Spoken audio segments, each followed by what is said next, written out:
To speak of feminism today, it's a complex question because the feminist movement has been so appropriated, distorted, manipulated, that today when you speak of feminism or feminist, you have to clear the way from a lot of assumption and misunderstanding.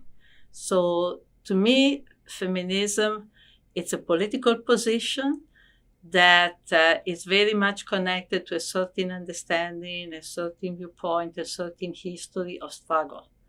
And it's connected with the history of struggle the women of a generation have made, starting on the terrain of reproduction. So to me, feminism is very much connected. Feminism is not related to any biological category, but it's related to a history of experiences of work and struggle, and to also the rejection, of a particular form of exploitation to which women have been subjected in capitalist society, and also in many ways before capitalism. Right? So it expresses a particular type of struggle. It expresses also a vision of another type of society, a type of society that is not based on the exploitation of human labor, is not based on the construction of hierarchy, like gender hierarchy, racial hierarchy, and of the recuperation of our relationship with the natural world, with animals, with other people. For me, feminism is embedded, particularly what we call popular feminism, in the kind of struggles that we see in many parts of the world, and certainly in the American continent, certainly all through the South, where women are in the front line, in the struggle against land expropriation, land privatization. So to me, this is what feminism means. I've been very critical. I think it's very important today to fight against this other conception of feminism, which is basically women having a piece of the pie. So this feminism that is being what I call state feminism or United Nations feminism, that has been used and manipulated, to give women a kind of illusion that the system is concerned with their well-being and is concerned with giving them a place.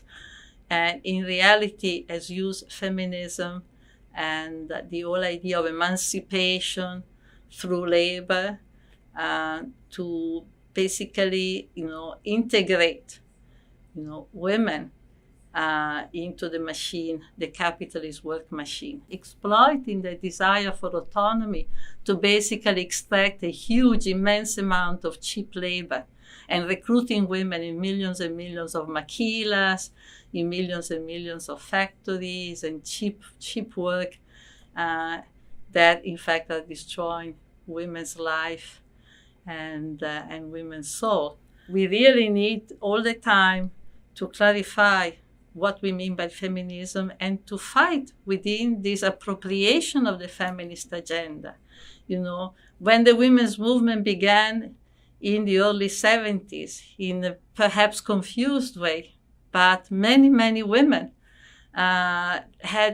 were convinced that you couldn't change the condition of women without changing the whole. That it was the whole of society that had to be turned upside down. Words of Sojourner Truth, right?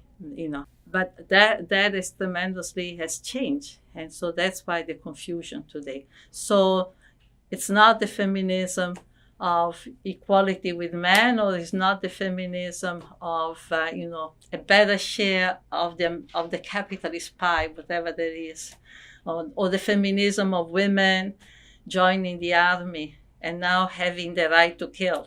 I still am very optimistic. I think that there is another feminism that is still very strong and very alive.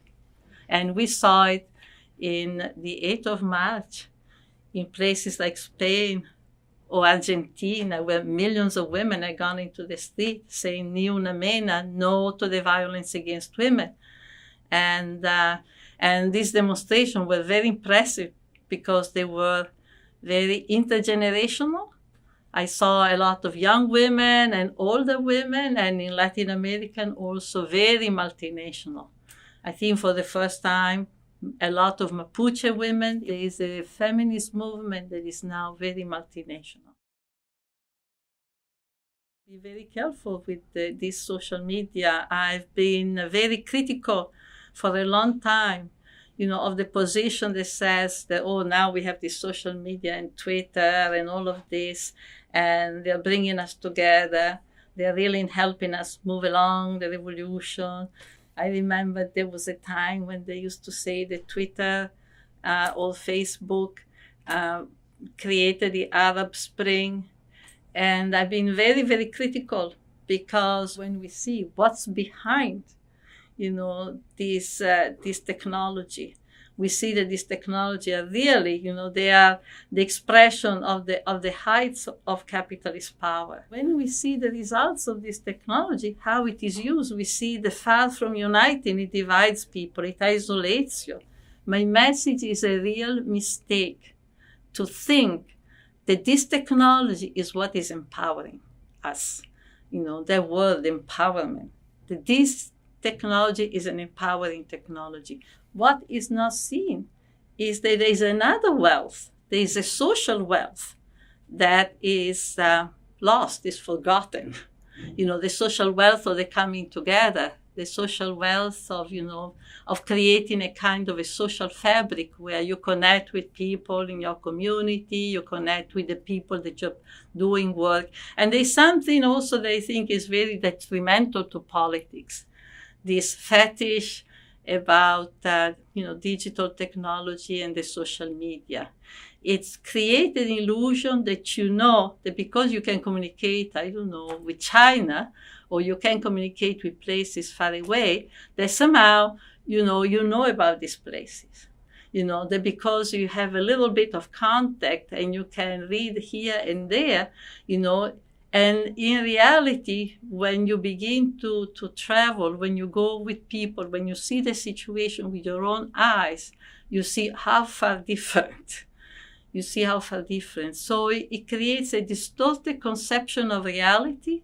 It creates a lot of arrogance, because, this illusion of knowing all and being so, on top of the global situation.